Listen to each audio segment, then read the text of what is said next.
girlies, welcome back to the Brand Girly to Brand Girly episode. And if you're watching this right now, it means that you've come to the right page to learn all about branding. Please stay subscribed and stay tuned to the end. Today's guest is a very special guest. She usually would be an agency girly, but now she has transitioned, and I'll let her introduce herself and tell us about her journey today. With me in the studio is... Hi guys, my name is Jamachuku Akuwudike, but I love to go by Jama, so Jama for short, and I am a media girly. So what I mean by that is I am an all-round media person, a digital marketer, and a creative. Let's just keep it short and sweet. Okay, so where do you work now and how long have you been there for? Okay, so I work at a food tech brand, a food tech company, and I'm currently the lead social media and brands comms person. Okay. And I've been there for... I've been there for like 2 years now. Come on. Wow. Interesting. And at this company, am I allowed to say the name of the company? You don't have to mention, but you can just talk about like what you do. So what we do basically is, we make food. So I remember I said it's a food tech brand. Yeah. So what we do basically is making staple foods available to the masses, so to end users directly from the manufacturers. So we're taking out the middlemen and making it more affordable for the end users. We also service companies. We also service companies, so helping the employees of companies get food stuff at an even more discounted rate at the end of the day. Yeah. Okay, so I see that a lot of times when you work on projects for your company, you embody the brand. So it's almost like anybody that thinks your brand thinks you. Yeah. So is there a secret to that? Is there something that you want to share with us in terms of pushing a brand that you represent? How are you able to embody that brand so that people see that brand and then they say, oh, this girl is a foodie, and then they relate to the brand? But I know you like food. You're not wrong. I mean, let me sit down well and own it with my full chest. I lift my 2 hands up and I collect it. I'm a foodie. Yeah, so I think first off, what I would say is personal branding. Yeah. Right. Personal branding really matters, especially in pushing brands that you work with, companies that you work with. Personal branding matters. So for instance, if you go through the page of my company, you would see that a lot of what we do there, comparing it to what it used to be, you would see that it now embodies Jama. Right? Yeah. When you go through the content on the page, you would feel me as a person through the page. And I would like to classify myself as simple but classy, and it shows through the content that we put out. So when I said earlier that I am an all-round creative, it also involves content creation, basically, which means that the content that we end up putting out on whatever platform, it has to show me as a person. Okay, so let's do a little bit of going back to how you started, because I know that we met as an agency where we worked together. So how does it feel to transition from somebody who used to push a whole lot of brands to somebody who now focuses on one brand? Okay, so I won't say I'm focusing on just one brand. Okay. Right? Backstory. Yeah. I used to work in BTL, and then whilst that was like at the start of my career, and I was still learning to know, it's a learning curve at the end of the day. I was still trying to know what it was that I wanted to do. But I knew that I liked marketing. I loved what I did in marketing. But what is that thing that I would actually do in marketing that would show me, right, that I can actually, bring myself into and do it perfectly, because whatever worth doing is worth doing well, and this is something that I like to live by. So I started off in BTL. BTL is like activations, in-store activations, market storms, all of those, fun activities. I started off with that, and then I transitioned into digital marketing. Okay. And then from digital marketing, I'm working with a lot of big brands and, learning the scope of things. I transitioned into working on the client side. And then I realized that it's so in BTL, and then when I started off in my digital marketing career, I worked in agencies the entire time. And then I now transitioned from agency to client side, and that was a shift. That was actually a big move. A lot of people say that agencies are seen as a madhouse, and it's not a lie.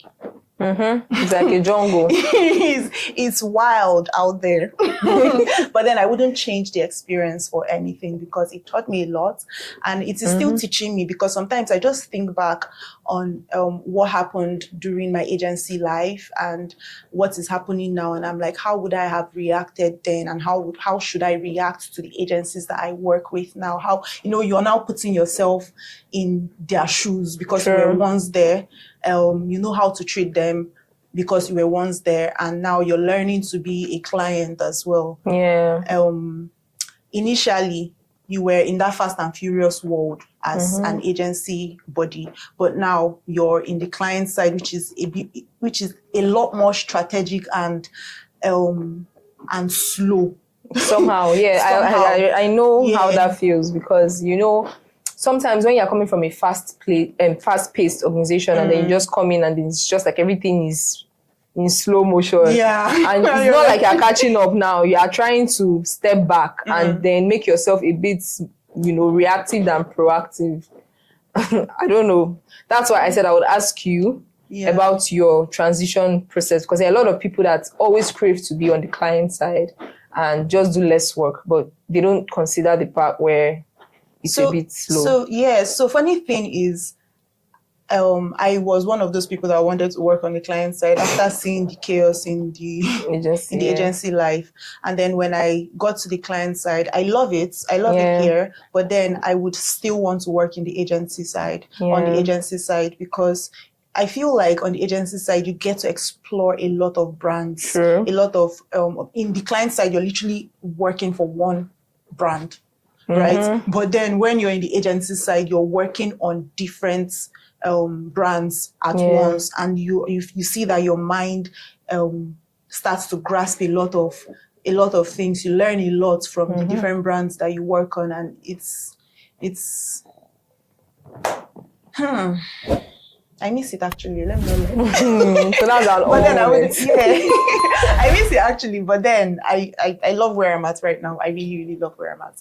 So as a client now, you can see from your lens what agencies are probably doing, maybe right or wrong, in terms of representing brands.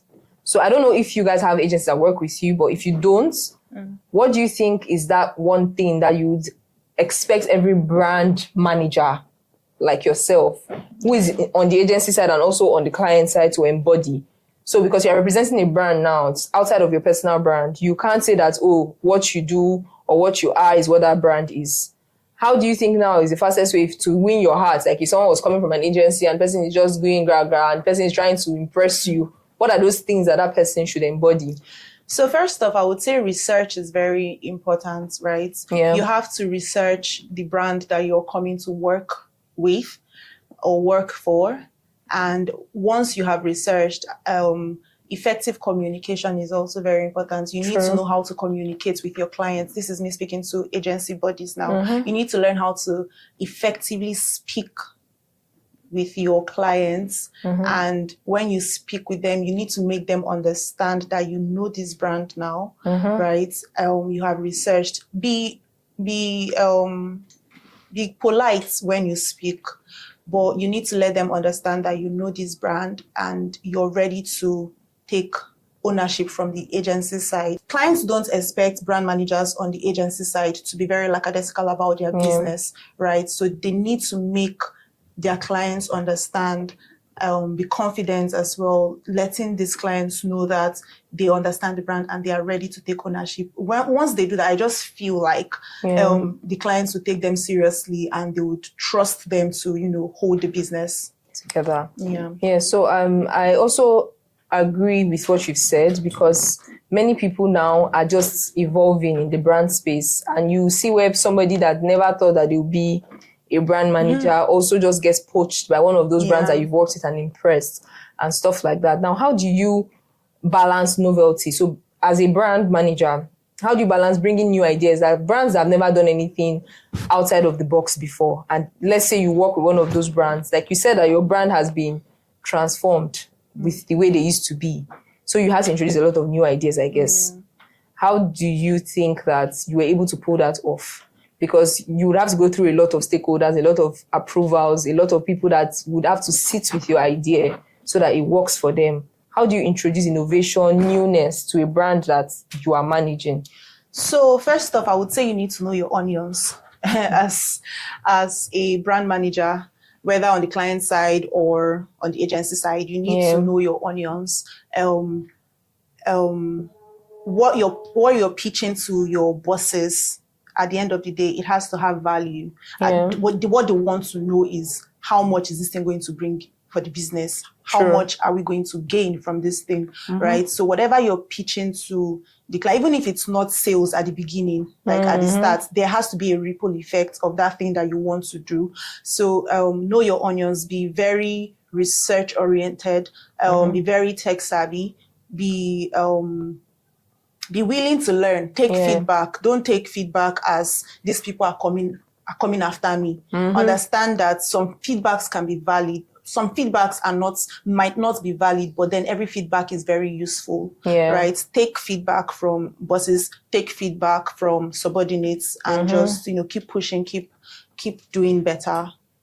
Yeah, so thank you so much. I think that this session is coming to an end, even though we don't want it to, because we're learning a lot about being on the other page of marketing and branding. So what would you say to young people, young executives that are just coming up, and they most likely may not know where they're going, because, they're just coming into this space? What helped you? Because you must have started maybe from a copper, that's an NYSC person in this marketing space, and you might have felt like it was a lot. So what do you think they need to keep going? What's that word of encouragement you like to give? See, let me tell you people. Before I started out in marketing, I didn't know that this was what I was going to do. When I was in my secondary school, I thought I was going to be a lawyer. I thought I was going to be an accountant. See, I got A1 in financial accounting. I thought I was going to be an accountant, but at the end of the day, you need to research. You need to research, guys. Don't let your smartphone be smarter than you. There are a lot of resources on the internet. You need to research what field, you know the things that you do. You know the things that you do right now that, could put food on your table, right? If I write these things down, how can I know that this is my niche? If you see that you like sales, maybe you go into sales. If you see that you like to speak, right, maybe you become a podcaster, right? If you see that you like to teach, you can be a consultant. Exactly, right? There are a lot of things that you can do, but then you need to be willing to sit with yourself to find out what that thing is. If not, you'll just be going around and not really, get into anything at the end of the day. And that's not to say that you cannot do more than one thing. You can do a lot of things at once, but everything needs to tie back together at the end of the day, so that you will not be jumping from one to the next. Do you understand? Not be jumping from one place to the other, so that people will not see you as an unserious person. Yeah.